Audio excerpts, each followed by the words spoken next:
Mi nombre es Telles, soy economista de formación, trabajo en Fundación Terram. Les voy a contar un poco sobre los desafíos de gobernanza del litio en Chile, particularmente sobre la explotación que se da en el Salar de Atacama. En términos generales, vamos a mirar un contexto, voy a entregar una idea, unas reflexiones sobre el contexto global en el cual se concita la explotación del litio, considerando que ya Andrea y Juan Luis hicieron una mirada muy acabada de esto. Luego, mirar ciertos aspectos de la gobernanza del litio en Chile, cuáles son las particularidades y cuáles pueden ser eventuales lecciones aprendidas para el caso mexicano, y contarles un poco en qué está el debate político y sectorial actual en el país, que está muy acontecido, por cierto. Trabajo en Fundación Terram, como les mencionaba anteriormente, que es una fundación ambiental de la sociedad civil, que tiene más de 20 años de trabajo en temas de análisis y propuestas de política pública. ¿Por qué les menciono esto? Porque la perspectiva en cómo voy a abordar el tema es desde una perspectiva de ecología política, de economía política, de una ONG ambiental desde Chile. Con el afán de contribuir al profundo análisis que ya han hecho los expositores anteriores, solo complementar lo que ya mencionó Andrea y Juan Luis, de que esta demanda creciente de minerales viene de la mano con los avances tecnológicos de la energía portable principalmente, y con el nuevo paradigma energético verde, que se da en el marco de la crisis climática, y que está modificando las formas de producción, distribución y almacenamiento de la energía, en donde los autos eléctricos, la electromovilidad, el desarrollo de baterías, toma un rol importante, pero también empiezan a surgir otras narrativas de otros energéticos fuertes, como el hidrógeno verde, etcétera, etcétera, etcétera. Entonces hay que mirar ese horizonte de transformación energética global, en donde surge esta narrativa de minerales críticos, como mencionaba Juan Luis, que principalmente lo que busca es minimizar los riesgos de abastecimiento del norte global de minerales del sur global. Eh, con lo cual me gustaría poner una primera reflexión. Esta primera parte de contexto va a ser más de reflexiones que de información. En ese sentido, igual es importante que a nivel latinoamericano y andino nosotros nos planteemos una narrativa desde minerales o insumos estratégicos, más que minerales críticos, que está definido por la demanda principalmente. Es distinto plantearse desde un requerimiento de mercado en función de una planificación de Estado, de la explotación de un mineral, con niveles de explotación, con ciertas condiciones de explotación y en un horizonte acotado. Entonces, creo que es relevante que, dado que estamos en este espacio donde un taller, que empecemos a reflexionar sobre eso, sobre una narrativa del norte global que nos plantea como un requerimiento de mercado, un mineral crítico o como oferente con una planificación de un insumo estratégico. En ese sentido, ¿por qué es muy relevante? Porque para el caso de Chile en particular, nosotros tenemos muchos metales y tenemos una posición bastante aventajada en distintos metales como el cobre, principal productor de cobre, uno de los principales productores de molibdeno, a su vez de litio. Y esta demanda creciente de minerales nos pone muchos desafíos. Acá yo pongo dos temas claves. O sea, el caso particular de Chile lo sitúa como un proveedor estratégico de minerales críticos para el norte global. Pero también devela un nuevo escenario minero, un nuevo escenario extractivista, que a su vez también va a profundizar o acentuar los históricos desafíos de gobernanza que presenta Chile. Y el tema es aún más complejo, porque generalmente los países andinos plantean o construyen estructuras de gobernanza en función de determinados minerales. Eh, para el caso de Chile, gran parte de la institucionalidad está construida en función del cobre. Entonces, cuando se habla de minerales críticos, y dentro de eso está toma fuerza el litio, por ejemplo, nos damos cuenta que además que estos países presentan debilidades de gobernanza para minerales, existe una ausencia de gobernanza para minerales que no son convencionales en términos de explotación, como el litio.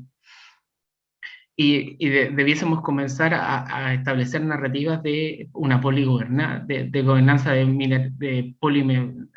gobernanza polimetálica, en cierto modo. No tan solo genera desafíos, acentúa los desafíos de gobernanza, sino que genera una mayor presión también en los territorios y en las comunidades. Y ahí entra la reflexión, que lo planteabas en cierto modo, Juan Luis, si en esta fase va a ser una bendición o una maldición para la región andina, si esa transición verde va a ser realmente verde para la región. En Chile las diversas ONG y también las comunidades locales ya empezaron a narrar esta idea de extractivismo verde. Solo poner algunos puntos, porque ya se habló mucho del tema de la demanda. Considerando esta intensidad del uso de los territorios, se plantea que en los próximos 10 años, al 2030, la demanda de litio crezca 6 veces al menos. Que gran parte de esta demanda se concentre en el clúster asiático, con China, China, Japón y Corea del Sur, y que a su vez también gran parte de esta tenga relación con el desarrollo de baterías para autos eléctricos. Esa demanda sin duda va a generar cierta presión en el triángulo del litio, en donde Chile dice mucho. El triángulo, como ya se mencionó, alberga más del 50% de las reservas de litio en el mundo. Ahora, ¿cuáles son las particularidades de Chile? En Chile existen cerca de 60 salares andinos y preandinos. Los más estudiados es el salar de Atacama, sin duda, pero también está el salar de Maricunga, que ya hay ciertas iniciativas de exploración y eventual explotación, y el salar de Pedernales. Es importante tener presente que la explotación en Chile, la particularidad de Chile es que se ubica gran parte de la explotación del cobre y del litio, se ubica en el norte de Chile, que es donde está uno de los desiertos más áridos del mundo. O sea, estructuralmente hay un problema del agua ahí. Además, se da en lugares que tienen un alto potencial de biodiversidad. De hecho, hay áreas que están sujetas a protección de la biodiversidad, y también donde habitan pueblos originarios. Entonces, existe una alta complejidad en la producción y explotación del litio. Principalmente en el salar de Atacama es donde se emplazan las dos únicas operaciones de litio en Chile, donde opera la litífera SQM y Albemarle. Comentándole un poco cómo se da el modelo, la estrategia productiva en el país. Las primeras iniciativas de exploración en Chile se dan en la década de los 60, en donde surge como una iniciativa del Estado. En el año 79 al litio se le declara como un mineral estratégico, pero no como lo planteaba anteriormente, como con un diseño estratégico como una política de Estado, sino porque se resguarda el litio, porque tiene un potencial uso nuclear. Entonces el Estado lo resguarda. ¿Y qué implica que sea un mineral estratégico? Que pasa a ser un mineral no concesible. Lo cual se expresa en la Constitución de 1980, que estamos cambiando actualmente, y después posteriormente en el Código Minero y en la Ley de Concesiones. Esto genera una figura bastante particular, porque en Chile el litio es no concesible, en cierto modo, pero hubo ciertas concesiones o pertenencias mineras que sí fueron concesibles previo a la dictación de esta ley. Y en particular, las dos operaciones mineras que se dan en el salar están amparadas en estas pertenencias mineras que se otorgaron previo al año 79 y que son propiedad del Estado. Es de una empresa del Estado, en cierto modo, que es Corfo, una corporación del Estado, la Corporación de Fomento Productivo. Esta empresa, la Corporación de Fomento Productivo en los años 80, para un poco dibujar cómo fue la estructura o la estrategia productiva de Chile, ejerció sociedades con privados, en el cual donde se creó la Sociedad Chilena del Litio, que actualmente son las operaciones Albemarle, y donde también se genera la MinSal, que actualmente son las operaciones de SQM. ¿Cuál fue la estrategia chilena? Acá yo les dejo un poco cuáles los principales hitos, pero les voy a contar. La estrategia chilena constó en esto, el Estado generó contratos bastante débiles con privados, en donde el Estado puso las pertenencias mineras y los privados pusieron a disposición y valorizaron también su conocimiento y su tecnología para explotar litio. Esto se da en un contexto sociopolítico súper débil. O sea, esto fue en los años 80, en donde en el país existía una inestabilidad política, estábamos en plena dictadura, y donde las condiciones institucionales eran bastante bajas. No existía ley ambiental, no había un resguardo, leyes que aseguraran una participación efectiva, mucho menos consulta indígena. Que se establecieron en los años 80, se centraron a fijar dos cosas principalmente: las cuotas de extracción y el tiempo de extracción. ¿Ya? Con el paso del tiempo, estas sociedades en las cuales el Estado cumplía un rol, se empezaron a privatizar. Acá yo les dejo todos los principales hitos de los cambios societarios. Como les mencionaba, esta Sociedad Chilena del Litio y Minsal actualmente, con el paso del tiempo, se fueron transformando de una producción público-privada a una producción esencialmente privada, y que actualmente está en manos de Albemarle y SQM. Acá un punto importante. Dado que se generó estos contratos débiles, el comportamiento particular de SQM estuvo muy fuera de orden en los años 2000, en particular del año 2009, el año 2014. Corfo acusó a SQM de incumplimiento contractual. De hecho, se hizo una acusación en la Cámara de Comercio de Chile, pidiendo la revocación de las pertenencias a SQM por incumplimiento de contrato, no pago de regalías, mencionando que hubo aplicación de transferencias de precios, de hecho, para rebajar impuestos. Además, la empresa también, SQM, presentó un comportamiento ambiental con faltas ambientales en su resolución de calificación ambiental, en donde la Superintendencia de Medio Ambiente encontró que hubo incumplimiento en su RCA. La Dirección General de Agua acusó que hubo un sobreuso de agua por sobre lo permitido, y además también hubo financiamiento irregular a la política. Si nosotros tuviésemos que expresar cuál es la maldición de los recursos naturales en Chile, en una empresa, esta empresa sería SQM para el caso chileno. Todo esto llevó a que se planteara una discusión nacional, en la cual en el primer gobierno de la presidenta Bachelet se conformó una Comisión Nacional del Litio, que hizo un diagnóstico de este escenario para poder resolver, y además que el litio estaba tomando fuerza en términos comerciales. Entonces se hizo un diagnóstico para poder mejorar las condiciones de explotación del litio. Y en ese diagnóstico se estableció que había una debilidad de gobernanza, había una ausencia del Estado,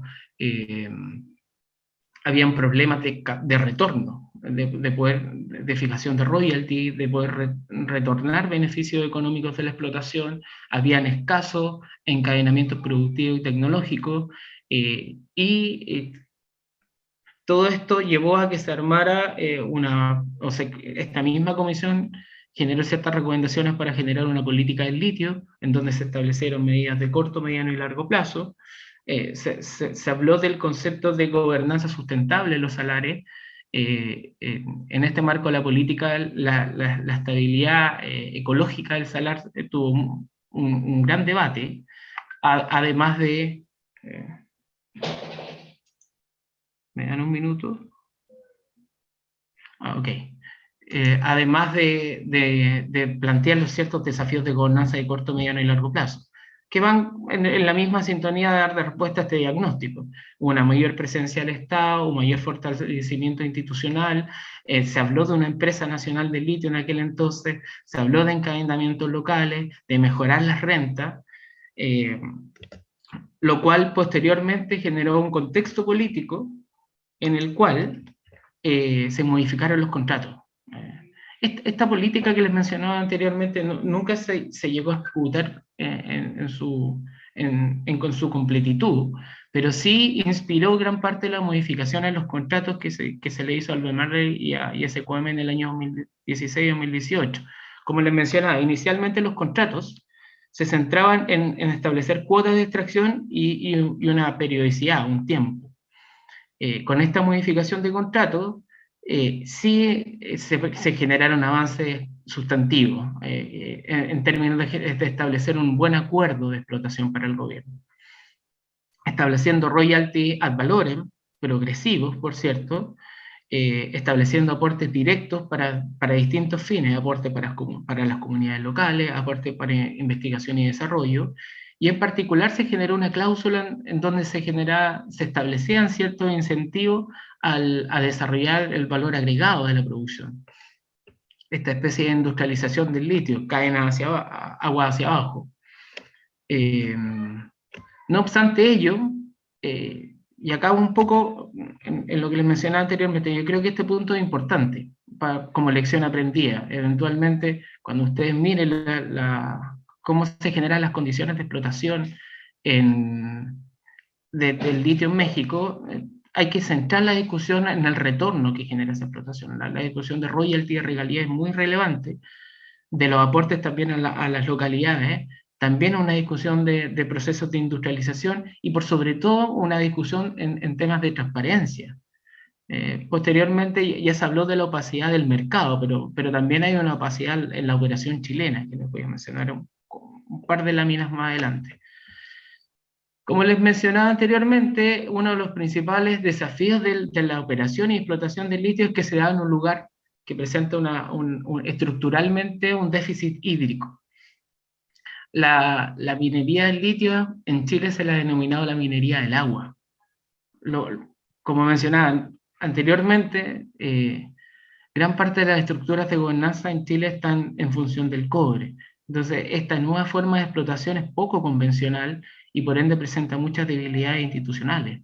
Ya no hablamos de minería de roca, hablamos de minería de agua. ¿Por qué? Porque al momento de recuperar el litio se extrae muchos altos niveles de salmuera y también de agua salada, lo cual genera un desequilibrio estructural en la situación hidrogeológica del salar, que es principalmente lo que han relevado las comunidades locales y lo que ha generado la mayor conflictividad en la zona. A esa condición productiva compleja se le suma también la reprochable conducta ambiental de SQM y de otras empresas que también se emplazan en el salar. En el salar de Atacama también se abastece de agua en la minera Escondida, que es una de las principales, la segunda minera más grande en Chile, la principal minera privada de Chile. Entonces este salar presenta una gran presión sobre su situación ecológica en función de la explotación minera. Este tema sin duda se expresa en la conflictividad que se ha generado en la zona. Como les mencionaba, los inicios de la operación del litio se dieron en condiciones políticas bastante desfavorables. Por ende, las operaciones nunca tuvieron una consulta indígena ni una participación efectiva de las comunidades locales. Con esta situación compleja de producción y explotación, el litio las comunidades han tomado como bandera lucha el tema del agua. El agua vale más que el oro. Y también ciertos organismos públicos, como el Instituto Nacional de Derechos Humanos, ha identificado que se han vulnerado derechos en estos procesos de explotación.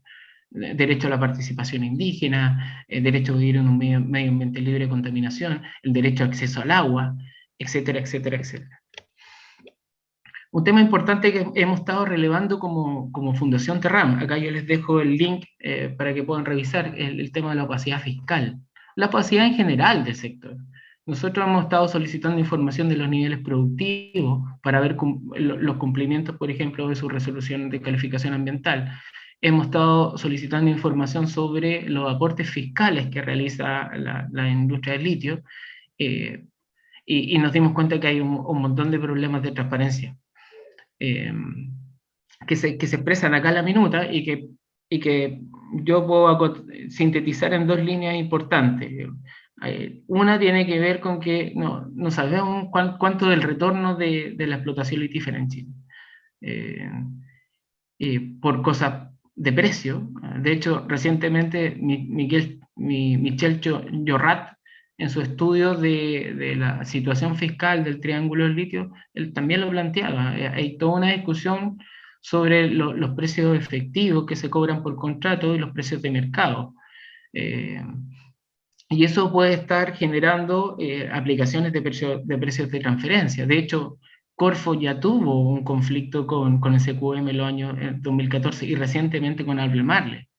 Entonces, este es un tema importante, un tema que tiene que generar discusión pública, el tema de la aplicación de los precios de transferencia y de la transparencia fiscal. Sobre todo que este es un punto muy relevante, porque cuando las comunidades y los países no ven retorno de su explotación, eh, los otros problemas, como los problemas ambientales, se vuelven mucho más intensos. Lamentablemente la estructura de Chile siguió una estrategia privada para poder generar encadenamiento productivo. Hay que tener presente que el mercado nosotros nos ve como proveedores de materias primas, no como manufacturadores de minerales. Por ende, cuando uno sigue estrategias de mercado para generar encadenamientos productivos, las barreras son muy altas. La situación chilena no fue muy alentadora y la lección aprendida que nos deja es la ausencia del Estado en nuestro proceso. Telge, si podemos ir cerrando, vamos a tener preguntas y también ahí podemos expandir un poquito más sobre las preguntas, pero si sí, podrías ir cerrando tu presentación. Me queda una última idea y cierro. Contarle un poco de la situación política actual en Chile. Tenemos un nuevo presidente y tenemos un proceso constituyente donde una de las banderas de lucha sea la constitución ecológica. Acá está en debate cuál es la estrategia productiva del país. Y se retomó esta idea de la Comisión Nacional del Litio, de una mayor participación del Estado con una empresa nacional del litio, que el presidente Boric la ha relevado. No obstante, sigue esta idea de estrategias público-privadas con una mayor participación del Estado, evidentemente, pero con un Estado que dirige la producción, que establece una mirada o planifica un desarrollo productivo, en donde el Estado también genera ciertas modelaciones de producción y de encadenamiento productivo. Y en cuanto al debate público desde la ONG y las comunidades locales, dado toda esta incertidumbre sobre la situación ecológica del salar, se ha relevado mucho el tema de una ley de salares y humedales andinos. O sea, es decir, darle una mirada distinta al salar. No una mirada productiva, sino una mirada como un ecosistema frágil que necesita tener ciertas condiciones de conservación. Y en función de esas condiciones de conservación, establecer ciertos niveles productivos. Desde otra perspectiva, una perspectiva desde la conservación, más que de la mirada productiva.